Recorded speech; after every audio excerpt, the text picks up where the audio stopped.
ኣብ خدان يخون ናይ እግዚአብሔር ሕቶ ኣብ ናይ ልቢ ሕቶ እዩ መጽሐፍ ቅዱስ ወደይ ልብኻ ሃበኒሉ ብብዝሓት ተነጊሮሎ እግዚአብሔር ይኽበር ይመስል እግዚአብሔር ይቅርባሃል እዩ እግዚአብሔር ሓዳግ እዩ እግዚአብሔር ፈቃሪ እዩ እግዚአብሔር የዋህ እዩ ልናሳህ እዩ ነስሓል ገብር እዩ እግዚአብሔር ይቅርታ ገባር እዩ እግዚአብሔር ሰባክ እየልብል መምህር እየልብል አቀድሙ በአንደበትና እናገሮ ሰባት ለቀይም ሰባት ለዋርዲና ካብ አንደበትና ይተገረዘን አንደበትና ክግረስ ኮይኑ ግን ብጾም ተኸልኸለ ከውን ይግባ አርም ሞልት መርያል ተምህርያ ሱቁታል ተምህርያ ሕማቅ ነገር ካብ አንደበትካ ከይወጽ ሕማቅ ነገር ሕማቅ ስለዝኾነ ንበልዕ ልብልሰብ ላብ እንስሳ ከም ዝኾነ ኣብ ጾም ጊዜ ጥሩላት ምግቢ አይብልዑ ንብል ዘለና መጽሐፍ ቅዱስ መሰረት ጌርና ኢና ናይ ስጋ ተዋጽኦ ናይ እንስሳ ተዋጽኦ በጾም ጊዜ አይፍቀድን ዘለና መጽሐፍ ቅዱስ መሰረት ጌርና ኢና ወለድና ምሂሮምና እዮም ስጋ ኃጢአት ነይርዎ ይኾነ ናይ ስጋ ተዋጽኦ ኃጢአት ነይርዎ ይኾነ ንወልዕ ኮይና በጾም ወቅት ግን ናብ ፈተና ከይተዓትዩ ናብ ክሕደት ከይተዓትዩ ናብ ጥርጥር ከይተዓትዩ ተጊኹም ታይግበሩ ጸልዩ በጾም በጸሎት ማዕጾ ነንኳሕኩሕ ኸፋት ድማ ኣሎ እግዚአብሔር ለምኑ ክትረኽቡ ኢኹም ለሚኖም ልረኸቡ ሰባት ኣለው ለሚኖም ልተጠቀሙ ሰባት ኣለው መልስ ካብ እግዚአብሔር ካብ ሰብ ዘይረኸዎ ካብ እግዚአብሔር ረኸዎ ብዙሓት ኣለው ሊቀነቢያት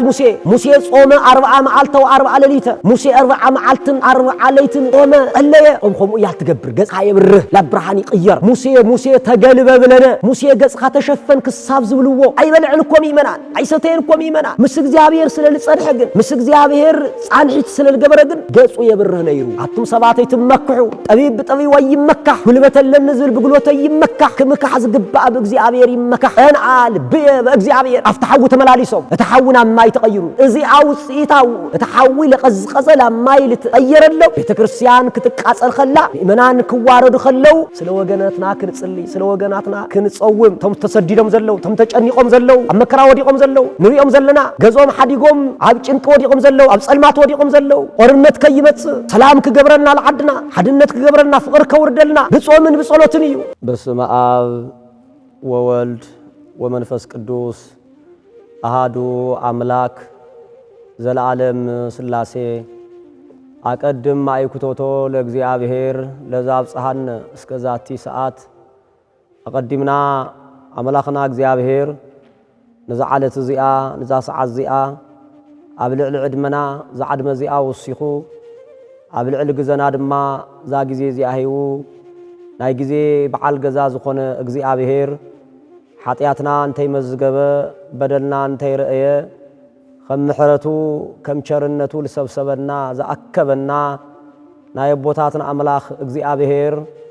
እስተኸበረን እስተመስገነን ይኹን እስተኸበረን እስተመስገነን ይኹን ናይነና ቅድስት ድንግል ማርያም ጣዕማ በአንደበትና ፍቅራ ድማ ኣብ ልቦናና የንብረልና ኣብ ወፃእን ኣብ ዓዲ ውሽጥ ዘለኹም ምእመናን ኦርቶዶክስ ተዋሕዶ ተኸተልቲ ብስርጉት ሚዲያ ዝመሓላለፍ ናይ እግዚአብሔር ቃል እዩ እግዚአብሔር ከምህረና እግዚአብሔር ክግስጸና እግዚአብሔር ክመኽረና አነ ዘምህረሉ ርቱ አንደበት ንስኻቱም ድማ ኣብ ተፈላለየ ቦታ ኮይንኩም ትንጹህ ዝኾነ ትልዓርፍ ናይ እግዚአብሔር ቃል ልትከታተሉ ዓይነ ልቦናናን እዝነ ልቦናናን አምላኽና እግዚአብሔር ይግለጸልና እግዚአብሔር ብረድኤት ምስኹላትና ይኹን እግዚአብሔር እንተፈቂዱልና እግዚአብሔር እንተረዲኡና ሓና ዘይምፍላጥና አይናሞ ንፈልጥ እግዚአብሔር ከመረና ለማዓንቲ ክንመሃሮ እግዚአብሔር ዝፈቀዶን ዘዳለውን ኣብ ትንቢተ ኢዩኤል ምዕራፍ 2 ፍቅዲ 12 ርእሰ ትምህርትና ድማ ቀድሱ ጾም ቀድስዎ ጾም ፍሉይ ግበርዎ ነቢየ እግዚአብሔር ኢዩኤል እግዚአብሔር መንፈስ ቅዱስ ዘቀበሎ ካፍቶም ደቂቀ ነቢያት ኢልና ንቆጽሮ ሓደ ነቢየ እግዚአብሔር ኢዩኤል ከምዚሉ ተናጊሩ ይእዜኒ ይቤ እግዚአብሔር አምላክ ነቢያት ክናገሩ ከለው ሓና ተናጊርና አይኾንና ይዝብሉ ይቤ እግዚአብሔር ይናገረሎ ተናጋር እግዚአብሔር ስለዝኾነ መምህር እግዚአብሔር ስለዝኾነ ገሳጽ እግዚአብሔር ስለዝኾነ መንገድ እግዚአብሔር ስለዝኾነ አብአታቶም ለሐደረ እትንጹህ ቃል ዘመሐላልፍ እግዚአብሔር እዩ ስለዚህ ነብዩ ክጅምር ከለው እንታይሉ የእዚየኒ ይቤ እግዚአብሔር አምላክ ተመየጡ ሀቤ በኩሉ ልብክሙ እግዚአብሔር ኸሙዚ ይብለክምሎ ለእስራኤል ዘስጋ እግዚአብሔር ኸሙዚ ይብለክምሎ بملوء لبكم ناباي تملسو حدنا لبونانا نا እግዚአብሔር ልብ ስለዝኾነ እግዚአብሔር ለሐድረሉ እግዚአብሔር አው ልቦናና ሐዲሩ ጽቡቅ ነገር ልሰርሐሉ ልቦና አቶም ተበላሹ ስለዝነበረ ልቦና አቶም ረኺሱ ስለዝነበረ መላ ህይወቶም ካብ እግዚአብሔር ረሒቆም ስለዝነበሩ ነብይ እግዚአብሔር እስራኤል ዘስጋ ይእዜኒ እግዚአብሔር አምላክ ተመየጡ ሀቤ በኩል ልብክሙ ምስበለ ላብ እግዚአብሔር ልምለስሉ ምስ እግዚአብሔር ልተዓረቅሉ ምስ እግዚአብሔር ልነጋገርሉ እግዚአብሔር መስአቶም ኮይኑ ስራሕ ለሰርሐሉ ከምዚ ይናገር በጾም ይሉ በጾም አስተውዕሉ ይመናን እግዚአብሔር ላባና ክምለስ عنا دمان أب እግዚአብሔር ክንምለስ ተኾይና አጽዋርና መሳሪሕና ናይ መጀመሪያ ጾም እዩ ስለዚህ ነብይ እግዚአብሔር እንታይ ይልሎ በጾም ወበጸሎት በጾም በጸሎት በላህ ወበብካይ በሐዘንን በብኺያትን በጾምን በጸሎትን ናብ እግዚአብሔር ቀረቡ ይውል ናብ እግዚአብሔር መቅረቢና እግዚአብሔር በምህረት ናባና ክመጽ እግዚአብሔር ክናሳህ ኃጢያትና ይቅር ክብለና በደልና ክድምስሰልና ነብይ እግዚአብሔር ኢዩኤል ጻውዒት ይቀርብሎ ጻውዒት ድማ ታይለሎ በጾም ይለሎ በጸሎት ይለሎ በሐዘን ይለሎ በብኺያት ይለሎ ለዚህ ዮሐንስ አፈወርቅ በረከቱ ምስኩላትና ይሁን ንሓደ ክርስቲያን አጽዋር መሳሪው ከሆኖ ዝግባ ምስ እግዚአብሔር ለራኽቦን እግዚአብሔር ድማ ምስኡ ክነብር ተኾይኑ በጾም ይሉ ሓደ በጸሎት ይሉ ክልተ በምጽዋት ይሉ ሰለስተ በምስጋድ ይሉ አርባዕተ እዚአን ሕድና ክርስቲያን ክንዕጠቀን ዝግበአና ዓበይቲ መሳሪያ እየን ክርስቲያን የልብል ሰብ ዚአተን ከዕጠቅ ይግባ ንዲያብሎስ እንስዕረሉ ለርኩሳት መናፍስቲ እነሸንፈሉ እዘን ዓበይቲ ዚአተን መሳሪያ ለዝዩ ነብይ እግዚአብሔር ኢዩኤል ይሉ ዘሎ በጾም በጸሎት በሐዘን በብኺያት ናብ እግዚአብሔር ተመለሱ ምስበለን ታይሉ ወስጥጡ ልበክሙ ወአኮ አልባሲክሙ خدانكم مقداد يخوني خدانكم يخونكم تقدوه انت هيدا لبكم يخم تقدوه لب مقداد تاي مالتي يمئمنان اوبريشن مقبار دي يخونن لبخا مقداد مالتن عنتو زرزيرين زنبرخو زرزير ور زنبر نبي እግዚአብሔር ኢዩኤል እግዚአብሔር ናባና ቀርብ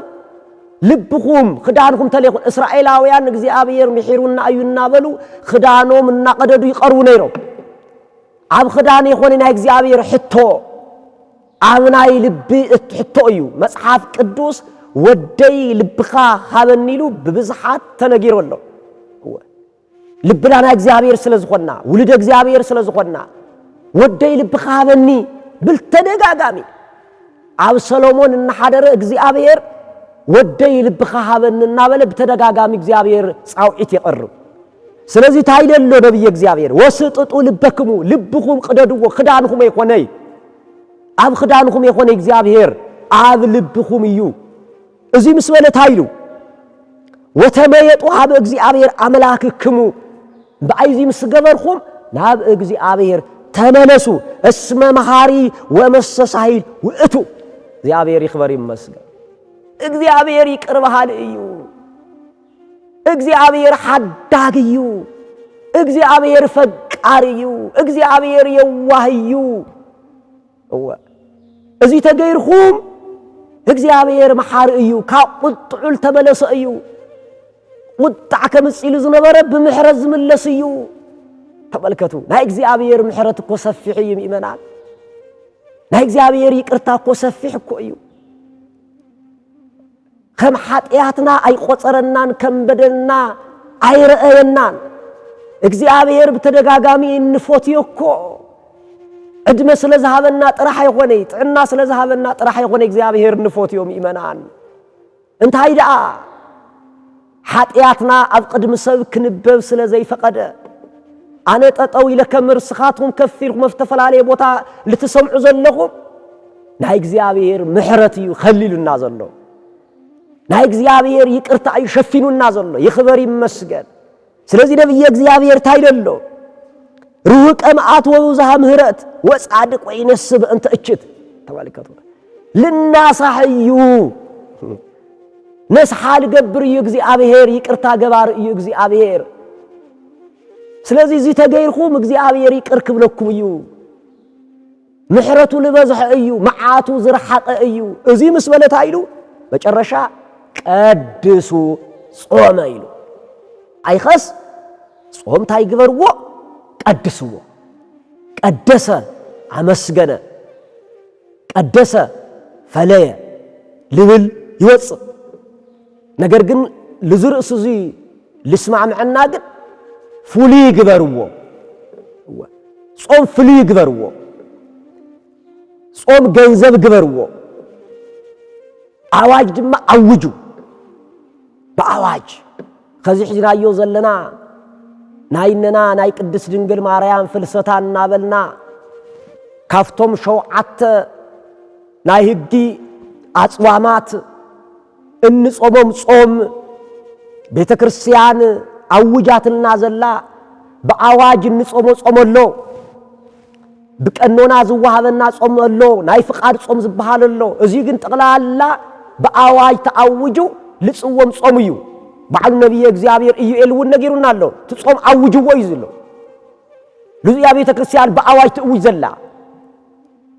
ውዳሴ ከንቱ ዘይختል ማለት እዩ አብናይ ፍቃድ ጾም ክንጾም ከለና በዓልናን እግዚአብሔር ጥራይና ንፋለጥ አብና አዋጅ ግን እዚ በአዋጅ ሁሉና እንጾም ጾም ስለዝኾነ ውዳሴ ከንቱ ዘختል ይኾነ ምስተወሰነ ጊዜን ሰዓትን ካብ ዘድልዩ ነገራት ሁሉ ሙሳን ምዕቃም ማለት እዩ ንሰውነትኻ ዝጥዕሞን ካብ ዝምችዎን ነገር ሁሉ ስለ ፍቅረ እግዚአብሔር ኢልኻ ምሕዳግ ስለምን ኢልኻ ስለ ፍቅረ እግዚአብሔር ኢልኻ እዋ ፍቅረ ሰብን ፍቅረ እግዚአብሔር ነሎ ሕግካት ብዚአን የንተአሲረን ዘለዋ ፍቅረ ሰብ ኣሎ ፍቅረ እግዚአብሔር ኣሎ ስለ ፍቅረ እግዚአብሔር ኢልኻ ተንይለየን ዘለኹ ለሰውነትኻ ካብ ልጥዕማን ካብ ልምችዋን ነገር ምኽልኻል መረዳእታና ተአዩ ፍትሐ ነገሥት ኣብ አንቀጸ ጾም ምዕራፍ 15 ጾም ከምዚ ብምባል ትርጉማ ጾምስ ብስተፈለጠ ዕለት ተመልከቱ ቤተ ክርስቲያን ስንዱ እመቤትያ ስኡልኻ ተልዕልኻ ይኾንካ ዕለት ኣለዎ እንጾመሉ ዕለት ኣለዎ ተኸዝና አዋጅ ንወል ዘለና መዓዝ ይወፅእ ጾም መዓዝ አትዩ መዓዝ ይፍታሕ ናይ በዓላ ስርዓት ኣለዋ ቤተ ክርስቲያን መጽሐፍትና ፍትሐ ነገሥት አንቀጽ 15 ታይብለና ኣሎ ጾም ብስተፈለጠ ዕለት ሰዓት ድማ ኣለዎ ሰብ ካብ ምግቢ ዝኽልኸለሉ ምኽልኻል እዩ ስጋኻ ለነባቢት ነፍሲ ክትእዘዝ ምእንትን ይሉ استفلت علة اللو استفلت ساعة اللو اللو لذي يا بيت كريستيان علة أوصيا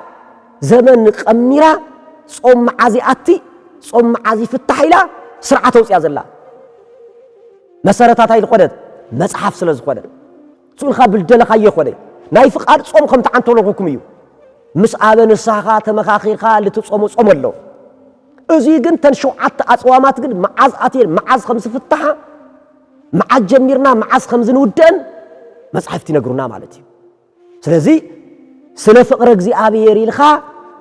ብታልተዋበትካ ዕለትን ብታልተዋበካ ሰዓትን ሰውነትኻ ካብል ጥዕሞን ካብል ምቾን ምኽልኻል ንዕቃብ እዩ ናይ ጾም ፍቅሪ ልተረድኦም አቦታትና በረከቶም ምስኩላትና ይኹን ናይ ምብላዕ አይኾነ ጾም በረከት ከም ዘለዎ በረከት ከም ዘቱ ጸጋ ከም ተውሁ ምስ እግዚአብሔር ከም ተተዓርቅ ብትጽቡቅ አንደበቶም ልገለጽዎ አበው አቦታትና አለው ጾም ቁስለ ነፍሲ ዝትፍውስያ ተመልከቱ ጾም ቁስለ ነፍስያ ትፍውስ ናይ ነፍስኻ ኃጢአት ሓደ ሰባት ጾም ስኡ ኢልኻ እዩ ነፍስኻ ባታ ነፍስኻ ልቆሰለት በኃጢአት ልቆሰለት መድኃኒታታ እያ ጾም ለነፍስኻ ጥራሕ ይኾነ ለስጋኻ ውን ሓደ ጊዜ ሰባት بالتفلالي حمام يتحازمو ግን ቀዲማ ቤተ ክርስቲያን ታይላቶም ነራ ጽሙ ይላቶም ነራ ጽሙ ስገዱ ካብል ምቸው ምግብ ተኸልኸሉ ትብል እንታይ ፎቶው ላብ ዶክተር ቀይዶም ግን ካብዚን ተኸልኸሉ ክባል ተለው ወዲያውን ይخلخሉ አቀዲማ ግን ቤተ ክርስቲያን ነጊራቶም ነራ አቀዲማ ቤተ ክርስቲያን ግን አሚራቶም ነራ ስገዱ ይላ ነራ ጽሙ ይላ ነራ ጾም ላይ ይፈልጡ ጸሎት ላይ ይፈልጡ ስግዳን ላይ ይፈልጡ መስሐመሙ ላብ ዶክተር መስኸዱ ካብዚን ተኸልኸል ክባል ተለው ግን ይخلخሉ ቤተ ክርስቲያን መድኃኒተ ስጋ መድኃኒተ ነፍስያ በረከተ ስጋ በረከተ ነፍስ ለተውህብያ ቤተ ክርስቲያን ሆስፒታልያ ዮሐንስ አፈወርቅ ቤተ ክርስቲያን ሕክምናያ ፍርድ ቤት የሆነትን አቦታትና ድማ ካህናት ደኳትርዮም ናይ ስጋን ናይ ነፍስን ደኳትርዮም አቦታትና በረከቶም መስኩላትና ይሁን ላብ ዶክተር ኸይድኻ ሕማምኻ ኩሉ ከምልትነግሮ ኩሉ بنفسنان بسجانان حميمنا خنمس خلنا دم لافتم أبوتاتنا كهينات عين تجزيابير لتوهالو جزيابير زشومهم زقبهم بيت كريستيان هوسبيتال سلزخونت أو قروت اللو حمامهم كله يجلاجن سلزي تايلنا اللو صوم قصل نفس تفوسيا ناي نفس خا قصلي تفوسيا من يا صوم حيل فتوة تركميا هو حيل فتوة تركميا اتوك بلعي يلبل اتوك ست يلبل اتوك جفريك كامت انا بالعلك زلل يلبل تدخمو عبسقا كو حاتيات نيرو يخوني قلبت خام انتن كدكميو قلبت خام انتن كزحلكو يو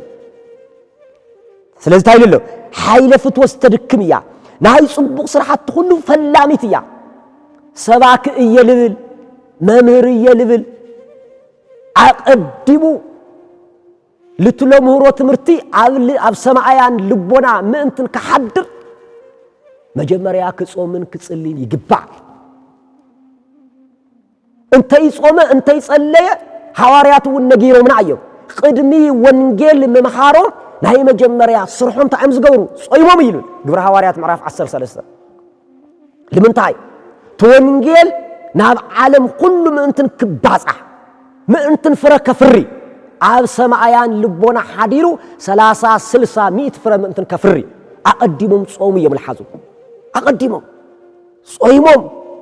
صليهم غبر حواريات معرف 10 فقدي خلتتاي مصومن مصليون يلو تملكتوا مصومن مصليون ايداوم انبرو لمو عفانوم حمومان كدحن قدم مدحنهم غواطا قدم مقنعوم شبا قدم مترتاروم لمصام قدم منصحوم ناي مجمريا سرحوم حواريات صومون صليون زلكم غير حواريات تعرخه سرحوم كله التقانع خوينو اتل صلمته بونجيل برهان ابريهم اتوم تسفا قريصوم زنبرو بونجيل تسفوم كلمن مغيروم سلازي تايبلنالو ناي صبق سرحت كله فلاميتيا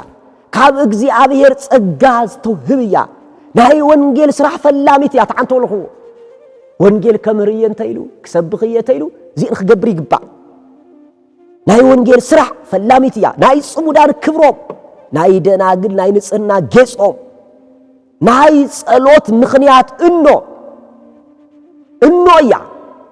هو ናይ ጸሎት ምኽንያት ናይ ንብዓት መሰረት መፍለቂት አርምሞ ለተምህርያ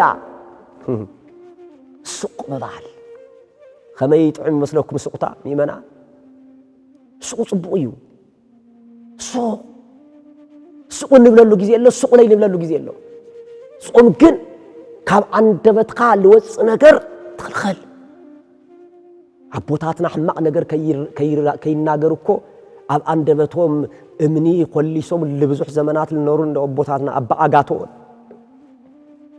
ከምዚ ሓሊፎም የም ህይወታቶም አሐና ናይ አቦታትና አሰር ክትከተል ይግበና ሎሚ በአንደበትና እናገሮ ሰባት ለቀይም ሰባት ለዋርዲና ካብ አንደበትና ይተገረዘን አንደበትና ክግረስ ኮይኑ ግን ብጾም ተኸልኸለ ከውን ይግባ አርም ሞልት መርያል ተምህርያ ሱቁታል ተምህርያ ሕማቅ ነገር ካብ አንደበትካ ከይወጽ ሕማቅ ነገር ሕማቅ ስለዝኾነ هو አንደበት ሐውያ ይልዋ ኮሎ ነብይ እግዚአ ማነው ሐዋርያ ያዕቆብ መልእክቱ ያዕቆብ ዕራፍ 2 አንደበት ሐውያ ንሽትን ክርቢት ሐሰር ኩሉ ከም ተቃጽል ኩሉ አንደበት ድማ ሕምዝ እያ ተቃጽልያ ሰብ ትጎድእያ ሰብ ከይንጎድእ ምስ እግዚአብሔር ከይንቀያየም ለትሕዘና ለትእርመና መንያ ጾምያ አርምሞት ተመርያ ናይ ጽቡቕ ስራሕ ኩሉ ዝተነቃቅሕያ ሰውነትኻ ናብ እግዚአብሔር ቅድሚት ብምውራድ ትሕትና ገንዘብ ንምግባር ትረድእ መድኃኒተ ነፍስያ መን ይዝብል ዘሎ ማሪሳቅ አንቀጽ 4 ምዕራፍ 6 ምስ በለታ ኢሉ ጾም ተላ ስጋ ስተጥፍእያ ናይ ስጋ ጾር ስተድክምያ ቁስለ ነፍስ ተደርቅያ ንመንአሰይ ጸጥታ ርግዕ ምባል ስተምህርያ ካብ ግብረ እንስሳ ዝተኽልኽል ሰብ መልአክ መሲሉ ዝነብረላ ኃይል መንፈሳዊ ተጎናጽፍ ሐቀኛ መሳሪያ ያ እግዚአብሔር ይክበር ይመስገን ተመልከቱ አቦታትና ከሙዚ ገይሮም ይገልጹዋ ብጾም ልተጠቀሙ ናይ ጾም ጸጋ ናይ ጾም በረከት ናይ ጾም ረብሒ ተረድኡ ንበልዕ ልበልሰብ ላብ እንስሳ ከም ዝኾነ ክጾምየ ክጽልእየ ክሐዝንየ ክበክእየ ክሰግድየ ክምጹትየ ልብል ድማ መልአክ ሰብ ድማ እንስሳ ክልተ ነገር ኣለዎ ስቁይሉ 24 ሰዓት ክበልዕ ዝብል ተቀይር ካብ ሰውነቱ ወጽኡ ላብ እንስሳ ተቀይር ኣሎ ክጾምየ ክጽልእየ ዝብል ድማ መልአክ መሲሉ ኣሎ ስለዚህ ላብ መልአክ ትቀይርያ ግብረ መላእክት ናይ መላእክት ኩሉ ጊዜ ምግቦም ምስጋኖም ዕረፍቶም ምስጋኖም ዕረፍቶም እዩ ናይ ቅዱሳን መላእክት በረከቶም ምስኩላትና ኩሉ ጊዜ ምስጋን ናይ እግዚአብሔር ዓላማውን ሰብ ተፈጠረሉ እግዚአብሔር ከመስግን እዩ ሰብን መላእክት ተፈጠረሉ ዋና ዓላማ እግዚአብሔር ለምስጋን እዩ ስለዚህ ወለድና እዚውና ጾም ንምንታይ ይጠቅም እዚ እንድሕሪልና ኮይና ጾም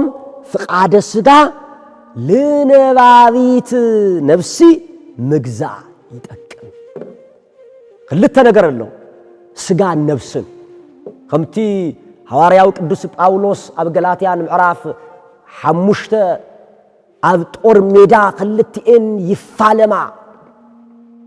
እታ ስጋን እታ ነፍስን ጦርነት ይገጥማ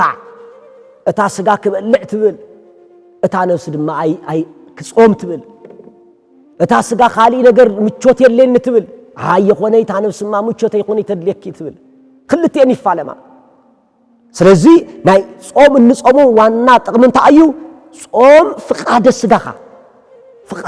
ናይ ፍቃደ ስጋኻ ለምኽልኻል ለምግዛ ለታ ነባቢት ነፍሲ ለታ ለይትመውት ነፍሲ ለታ ዘለዓለማዊ ትነብር ነፍሲ ለታ ምስ እግዚአብሔር ዘለዓለም ትነብር ነፍሲ ምስ እግዚአብሔር ዘለዓለም እንትን ክነብር ለፍቃደ ስጋኻ ሓዲካ ለፍቃደ ነፍስኻ እንትን ክትግዛ لذي قدوس يارير تايللو صوم تفوس قسل نفس وتعصمم كله فتوتات زسقا صوم قسل نفسي تدرق تلا سقا تطفئ يعني تملكتوا هو صوم قسل نفسي تدرق يا تلا سقا دما تطفئ يا ناي سقاخا مچوت تطفئ يا ስለዚህ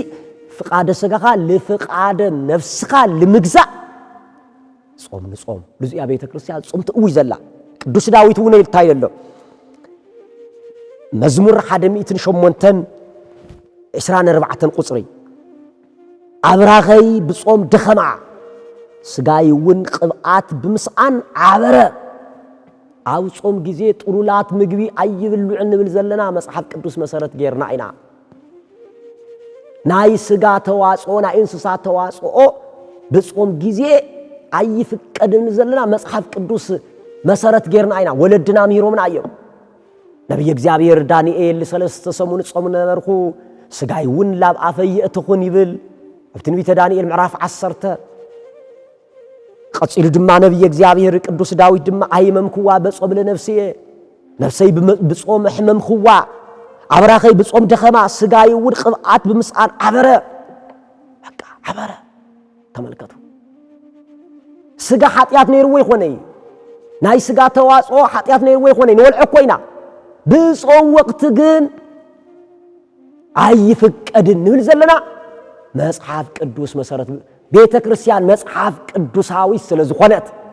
መጽሐፍ ቅዱሳዊት ያ አቦታትና ለንበሩልና አቦታትና ለሰርዑልና መጽሐፍ ቅዱስ ለነገሩና ዛርትእት ዝኾነት ተሐዋርያዊ ዝኾነት ዓለም አቀፋዊ ዝኾነት ቤተ ክርስቲያን ኦርቶዶክስ ተዋህዶ አውጾም ወቅቲ እዚ አይፍቀዲት ብል ታይ መሰረት ገራ መጽሐፍ ቅዱስ መሰረት ገራ ለምንታይ ጉልበትና ምእንትን ክደክም ፍቃደ ስጋና ለፍቃደ ነፍስና ምእንትን ክነግዝ ቅዱስ ዳዊት ነጊሩና لزيو مدحانيت عالم ኢየሱስ ክርስቶስ ለድህነት ዓለም ናውዝ ዓለም እዚ ክግለጽ ከሎ ለአርአያን ለምሳሌ መስተገለጸ በአይሁድ ወታደራት አብል ተሐዘሉ ጊዜ ታይዞንም ሐዋርያት ሓደ ዓውይ ትእዛዝ አመሐላሊፍለው ካይልዎም ትጉሁ ወጸልዩ ከመ ይትባኡ ወሰመንሱት እስመ መንፈስ ይፈቅድ ወስጋ ይደክም ተመልከቱ አብ ማቴዎስ ወንጌል ምዕራፍ 26 ፍቅድ 41 ንቶም ሐዋርያት ንቶም ደቀ መዛሙርት አብሉ ዓሎ ዝውዓሉ አብለ ሓደሩ ለሓደሩ ናይዱ ተአምራት ዝረአዩ ናይ ቃሉ ትምህርት ለሰምዑ ናብ ፈተና ከይተዓትዩ ናብ ክሕደት ከይተዓትዩ ናብ ጥርጥር ከይተዓትዩ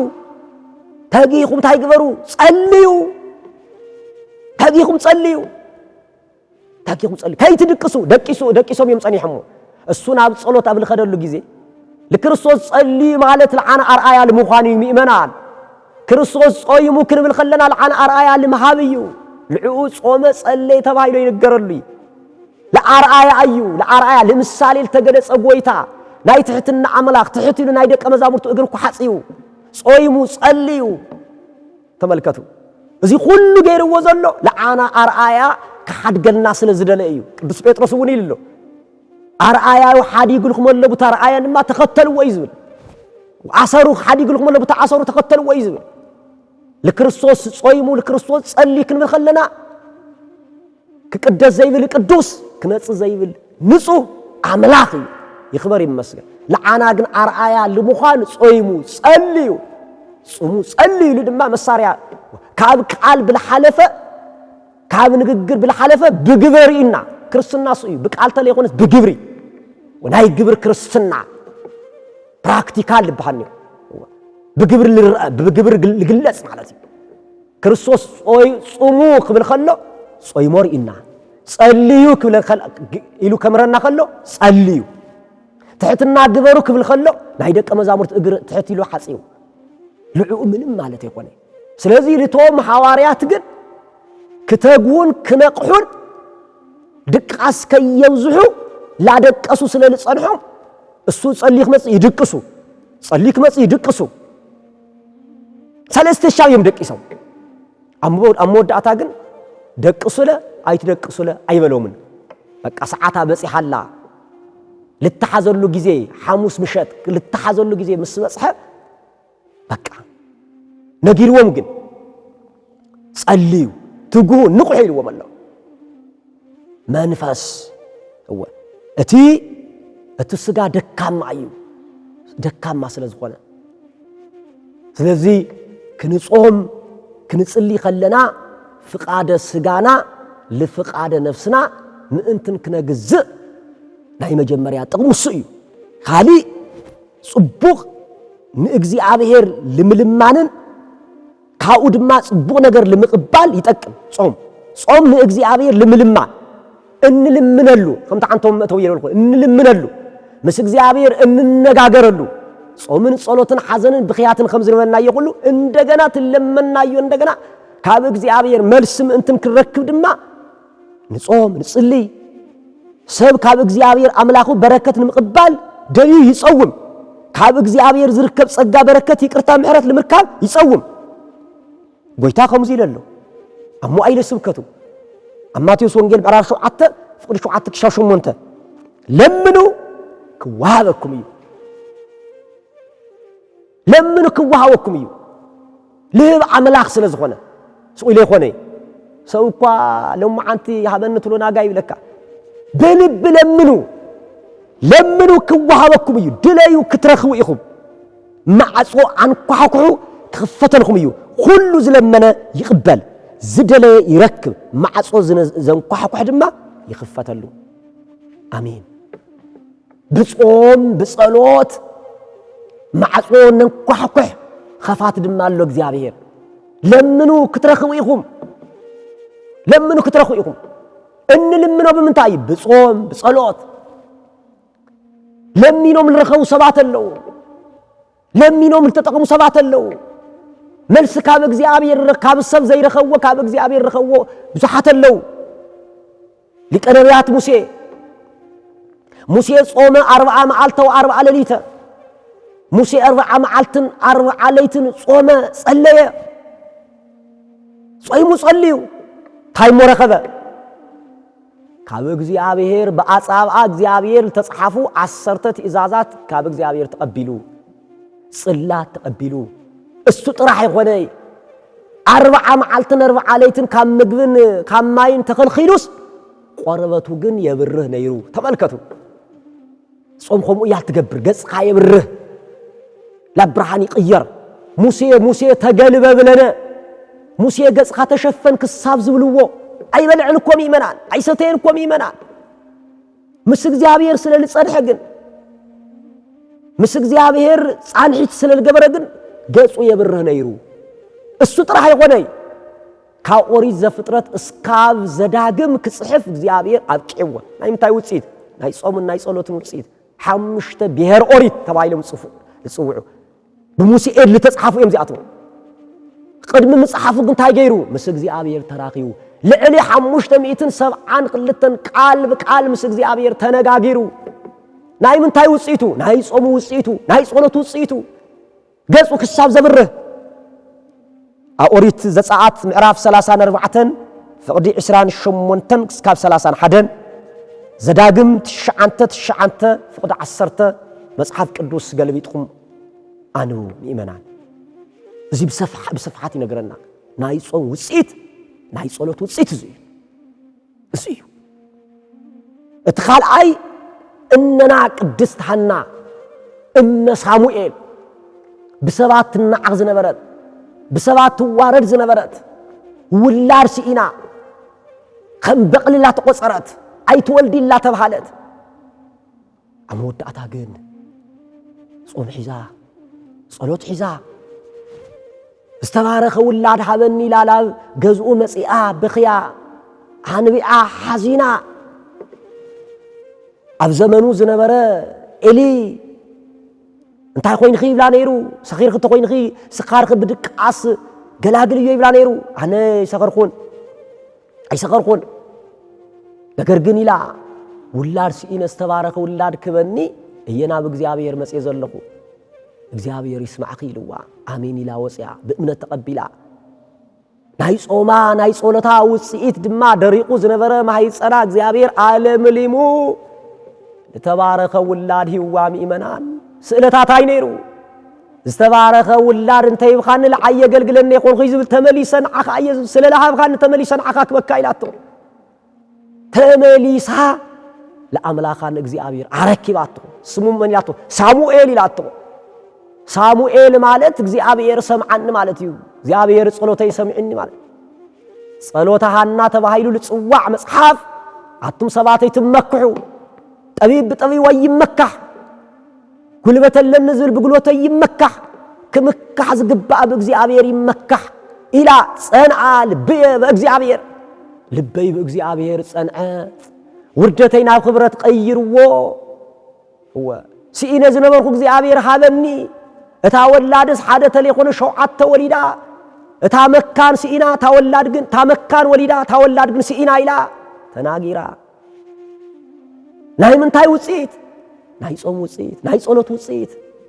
ምእመናን ክጨንቀናን ክጸበናን ከሎ መፍትሒ እዩ ጨኒቅዋ ነይሩ ሃና ጸይዋ ነይሩ سبات يقلوا نيرو ما ودعت أجن بخياتا نبعتا نصومان صولتان تقبلوا استبارك ولاد يووا سلستو دجك أناني عزاريا ميسائيل نايس أمو تسيتو كويو حولت فو أفتنوي تدانيئل معراف حدا فقد شمون تكشاب عصر سلسته نايس أمو تسيتو سلستو دجك لكزابير العمل وكزابير تسفاز قبرو سجاين بالعلو ولو ميسين قربت يزولو تا شمبرات راح تدلينا زولو عمود أتادما فتنا مسبس عبدورا ترارا نابكده نصور بزابير زي فرسب زي حفر تاوت مانو تاوت عقيمو سجدوا خبل خلو عيني سجدي لهم لزابير الأمنو لا بحوك دبري خلو أفتحوا جنتاي لهم يتبارك زابير أملاك أبوينا سبهوني وقت ولولني وقت والعالمين زابير مسكينه أفتحوا تملاليسهم تحونا ما يتغيروا إذا أوصيتها تحول قزقزة لما يغير له نايس أمو من نايس أولوتون وصيته يوم تاشم برا مبلعو كاب እግዚአብሔር ተልአኸ መልአክ መጽዩ تحول لما يغيروا زي قبر دانيኤልን ኮሙ ኣብ ኣናብስቲ ጉድጓድ ኣትዩና አለ እንኳን እሱ ተባዕሉ ተአንበሳውን ከይበል አንደበቱ ተሕይዝ ነይሩ ይዝብል ነፃውጽ እዚ ሁሉ ናምታይ ውጽኢት እዩ ናይ ጾም ውጽኢት ናይ ጸሎት ውጽኢት ናብ እግዚአብሔር ብምቕራብ ሓዊ የጥፍእ መከራኻይ ካብ ጭንቅኻ ይገላግል ስለዚህ ምእመናን ጾም ለምንታይ ይጠቅም ተይልና ጾም ተጠቂሞም ዘለው ቶም ኸዚ ጽሪሕናዮም ዘለና እግዚአብሔር ትማል ዝነበረ ለማዓንቱ ወለሎ ዘይቅየር አምላክ ካብ እግዚአብሔር በረከት እንቀበለሉ ካብ እግዚአብሔር ጸጋ እንቀበለሉ ጽቡቅ ነገር ካብ እግዚአብሔር እንረኽበሉ ስለዝኾነ ጾም ክባሃል ከሎ ለዳሕር ክነብር አይግበእናን ካብ ልጾም ሰብ ይብልኮ ጆርጊስ ዘጋስጫ ካብ ልጾም ሰብሲ ካብ አንደበቱስ ሓዊ ይተፍ ተመልከቱ ካብ ልጾም ሰብ ካብ አንደበቱ ሓዊ ይተፍ ጆርጊስ ዘጋስጫ ለአጋንንት ለአስር ለርኩሳን መናፍስት ለሕፍር ካብቱ ልጾም ሰብ ካብ አንደበቱ ሓዊ ይተፍ አቦታትና ከም ዝገረም ይገልጹ ጾም ናይ ስጋና ለስጋና አጥሚና ለነፍስና ግን ጽጋብ ታስጋና ነጥሚያ ለታ ነፍስና ግን ታይ ነገራለና ነጽግባለና ለዚህ ይኮ እቶም ብጾም ናይ ጾም ጥቅሚ ዘይተረድኡ ጾም ተአዩ ዝብሉ ለንጸርጽሩ እንደገና ሞጺ ጾም እናበሉ ዘይተደለየ ንግግር ዝናገሩ ሐዘን ለአብዳን ጾም ሐዘን ለአብዳን ወትፍሲት ለጠቢባን ልቶም አብዳን ንቶም ናይ ጾም ጥቅሚ ለይርድኦም ንዓታቶም ሐዘንያ ንቶም አብዳን ንቶም ካብ እግዚአብሔር ልረሓቁ ልቶም ጠቢባን ግን ልቶም ለባማት ግን ልቶም ሰነፋት ሐዘን እዩ لتوم لبامات كنت هيلوالو حقوسي يقبرنا صوم ناي سقاخا طميت ناي نفسخا دما سقاب إلهم دم بوتات يقلصوا سلازي لزئينا كاب እግዚአብሔር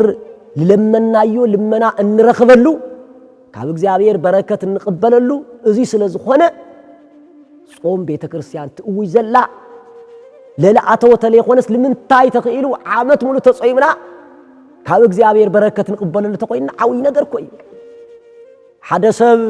ይብል ዮሐንስ አፈወርቅ በረከቱ መስኩላትና ይኹን ሓደ ዓዊ ህንጻ ክዋሃበካ ወለሞ ኣብ ገዛ ቆልፎ ኣብ ገዛ ቆሊፍኻ ካብ ማይን ካብ እኽሊን ኸልኽሎ ኣብ ገዛ ቆሊፍኻ ኣው ልቦኑ ታይሎ ምስ ወጻኹ ካውዚ ታይ ክረክብ ስለዝብል ዓዊ ህንጻ ኣሎ ክረክብ ስለዝብል እሱ ድማ ሽሉ ላፍታ ገዛ ይዓቲ ላፍታ ገዛ ምስኣተው ካብ ማይ ካብ እንጀራን ስለልኸልኸልካዮ እሳ ምስ ኸልኸልካዮ ለግንያ ህንጻ ስለዘሎ لتهنصال لموساد كماين كابنجراني خلخل يبل يوحنس أفورك هنصال تبهاله بإير سب زي تسرح بعين سب زي ترأيه كاب سب لبنا من قصة سمايات زيات مسلي لخا كابلنا رب العالمين خوانت عاوي هنصال لنا قدوس باولوس يلنا ونعمر لأمة نستفيت ما يدرنا زب مدر زوئتو السقا بين هنصال زيابير بسمايا زي إيقابرو أدسر عاوي هنصال لنا لزو هنصازي لزو عوي دنقان زي لمئتاي دما يبل يوحنس أفورك كنصومن كنصلين يقبئنا يبل أتمدراو كوانصا كركب يلو كامنجران كاماين تتخلخله أتسماياوي هنصال مرخاب دما حد كريستيان كصومن كصلين يقبع أتيخايو موسى رخيبخا مسعان زي ولو زلعالماوي دنقان زابير زدالونا عوي دنقان اللو سلازي لا أقول مئتاي تسفا غيرنا كنصومن كنصلين يقبئنا مالتي صوم حزن خان مقلاص يتقم حزن خان كتحزن خلخا كتጨነቅ خلخا تصوم تصلي ካብ ጭንቀትካ ትገላገል حزن خا وسيدنا بحጎስ ይقير لزيو صوم ስለነበዓል خان ስለኻልኦትን ስለልተሰደዱ ስለልተዓሰሩ ስለልተጨነቁ بጦርነት ስለልሳቀዩ بحمان ስለልተተሓዙ لمحزان ካብ እግዚአብሔር ምሕረት لملማት ይጠቅም ቤተክርስቲያን ስለልተዓሰሩ ስለልተሰደዱ ስለልንግዱ አባይር ዘለው አቤብስ ዘለው አው ሁሉ በእንተ ደውያን ላበለት ትጽልይ አብ ጭንቅ ዘለው አመከራ ዘለው አፈተና ዘለው በመዓልቱ ልጸልመቶም እዚ ሁሉ ትጽድዩ ያዕቆብ ምዕራፍ 4 ፍቅድ 8 ክሻፍት 9 አቱም ሓጣን አይዳውኩም አጽርዩ አቱም ሰብ ክልተ ሐሳቡን ልብኩም አጽንዑ ሕዘኑ ጓሃዩን ብኸዩን ሰሓኩምና ብኸያት حقوسكم ون اب حزن يلوط اب قدم እግዚአብሔር تحتبلو نسون لأل كبلكم يو حزننا وسيدو ناب حقوس قير ጭንቀትና ወሲዱ ናብ ተስፋ ዝህብ ለርእየና ብጾምን ብጸሎትን እዩ ስለዚህ ምእመናን እዚ ተረዲእና እዚ ተገንዚብና ክንጾምን ክንጽሊን ይግበአና قدمي كريستوس لدت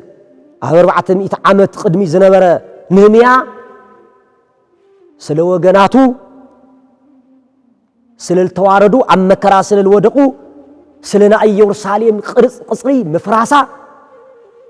بمنتاي غليصو بصوم غليصو داغم كتهنص داغم كتقصر داغم اسرائيلاويان كيواردو ناب خبرم انتن قير لهم እግዚአብሔር ነህምያ ናይበራ ምቅጻል አብ ሰምዕሉ ጊዜ ሓዘኑ ዝገለጸ ብጾም ነበረ ምእመናን ቤተክርስቲያን ክትቃጸል خላ ምእመናን ክዋረዱ خለው ኣብ እስራኤላውያን መከራ ክበጽሕ خሎ ብምንታይ ይገልጹ ነይሩ ነህምያ ብጾምን ብጸሎትን ይገልጽ ነይሩ ከምዚ በለ እዚ ቃል እዚ ምስ ሰምዓኹ ይበል ናይ ቤተክርስቲያን ምቅጻል ናይ ኢየሩሳሌም ምቅጻል ምስ ሰምዓኹ ይበል እዚ ቃል ምስ ሰምዓኹ ጊዜ ተቀሚጠ በኸኹ ነብዙሕ ጊዜ እውን ሓዘንኹ ሓዝን ነበርኹ ኣብ ሰማይ ኣምላኽ ቅድሚት እጸውምን እጽሊ ነበርኹ መጽሐፈ ነህምያ ምዕራፍ 1 ፍቅድ 2 እስከ 4 እጾምን እጽሊ ነበርኹ እግዚአብሔር ድማ በለ ጾመይን ጸሎተይን ተቀበለለይ ተዋሪዶም ዝነበሮ ክበሮም ፈሪሳ ዝነበረት ኢየሩሳሌም ድማ ዳግም ክትሕጸር ክትስራሕ ገበረ ናይ ምንታይ ውጽኢት ናይ ጾምን ናይ ጸሎትን ውጽኢት ስለ ወገናትና ክንጽሊ ስለ ወገናትና ክንጸውም ቶም ተሰዲዶም ዘለው ቶም ተጨኒቆም ዘለው ኣብ መከራ ወዲቆም ዘለው ንሪኦም ዘለና ገዞም ሓዲጎም ኣብ ጭንቂ ወዲቆም ዘለው ኣብ ጸልማት ወዲቆም ዘለው ጦርነት ከይመጽእ ሰላም ክገብረና ለዓድና ሓድነት ክገብረና ፍቅር ከውርደልና ብጾምን ብጸሎትን እዩ ጸሎትን ጾምን ለይቅይሮ ነገር የለን ከም ተዓንቶ ላውልኹ ዝነበርኩ ጾምን ጸሎትን ዘይቅይሮ ዘይልውጦ ነገር የለን ተፈጥሮ እኮ አይቅይር ኤልያስ እኮ ከማና ሰብ ይብል ኤልያስ ከማና ሰብ ክንሐምም ተለና ይሐምም ነገር ግን ጸለየ እዩ እኮ ዝብል መልእክተ ያዕቆብ ምዕራፍ 5 ፍቅድ 13 ከማና ሰብ ኤልያስ ነገር ግን ጸልዩ 3 ዓመትን 6 ወርሕን ሰማይ ሎገመ ይዝብልኩ ተፈጥሮ ይቅይር ጸሎት ኢያሱ ጸልዩ ኣብ ገባኦን ፀሐይ ጠጠው ዘበለ ተፈጥሮ ይቅይር ሕደግዎ ፀሐይ ልፈጠረሱ ዝናብ ለህ እግዚአብሔር ነገር ግን እግዚአብሔር መንክር እግዚአብሔር በልዓይለ ቅዱሳን እዩ እግዚአብሔር ብልዕሊ ቅዱሳን ድንቅ ስለልኮነ እዚ ክሰርሑ ድማ ተአምር ክገብሩ እግዚአብሔር ስለልፈቀደለው ዝናብ ይዓጽዩ ፀሐይ ጠጠው የብሉ ደጊሙ ጸለየ እንደገና ተዓጽያ ነበረት ሰማይ ደግም ተከፈተት ዝናብ አውረደ ስለዚህ ስለ ወገናትና ስለ ነውዓልና ስለ ነዓድና ስለ ሰላምና ክንጾምን ክንጽልን ይግበአና ለዚህ ነብይ እግዚአብሔር እዩ ኤልታይለሎ ታጾም ታይግበርዋ ቀደስዋ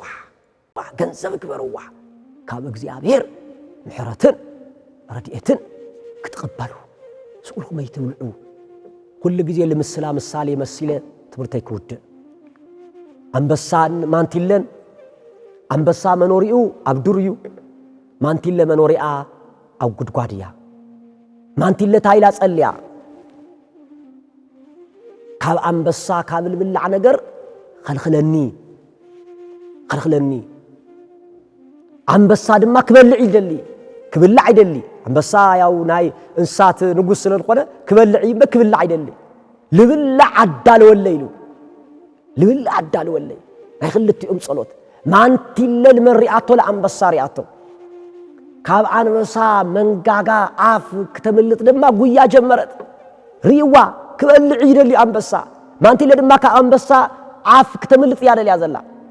ስለዚህ ጉያ ተጀመረ 24 ሰዓት ካብ ምብላዕ ዘይፍለይ ጸሎተ ይፈልጥ ጾመ ይፈልጥ 24 ሰዓት ምድቃስ መትንሳ ምብላዕ እዚ ለኾነ ድማ ሓሰማ ኣሎ ሓሰማ መልክዑ ሕማቅ እዩ ስለዚህ አንበሳ ክበልዕ ይደሊ ነይሩ ማንቲለ አምሊጣ አንበሳ ግል መንበልዐ ለዚ ደቂሱ ለነበረ 24 ሰዓት ምብላዕ ምስታይ ምንም ነገር ዘይፈልጥ ልዑታይ ገበሮ በልዖ ስለዚህ ቦታ ታይሉ አንበሳ አብልዕን ዝበለ በልዐ አውፀን ዝበለ ወፀ ደቂሱ ለተገነየ ተበልዐ በአንበሳ ለተመሰለ ምእመናን ዲያብሎስ እዩ አብ ቀዳማይ ጴጥሮስ ምዕራፍ 5 ዲያብሎስ ንዓኻትም ክውሕጥ ኣብ ዙርያኩም ሰፊረሎ ስለዚህ ተጠንቀቁ ይብል በአንበሳ ተመሲሉ ዲያብሎስ እዩ ስለዚህ ከይንብላዕ ክንነቅሕን ክንተግህን ይዝግበና ልነቅሕን ተገሉ ድማ ብጾምን ብጸሎትን ይሞ እትል ተማሃርናዮ ትምርቲ ካብ እግዚአብሔር መልስን በረከትን ጸጋን ክንቀበል እግዚአብሔር አሚሩናሎ እትል ተማሃርናዮ ትምርቲ 30 60 100 ፍረኸነ ፍሪ አምላኽና እግዚአብሔር ይፍቀደልና ወስብሐት ለእግዚአብሔር ወለወላዲቱ ድንግል ወለመስቀሉ ክቡር አሜን ይጽንሐልና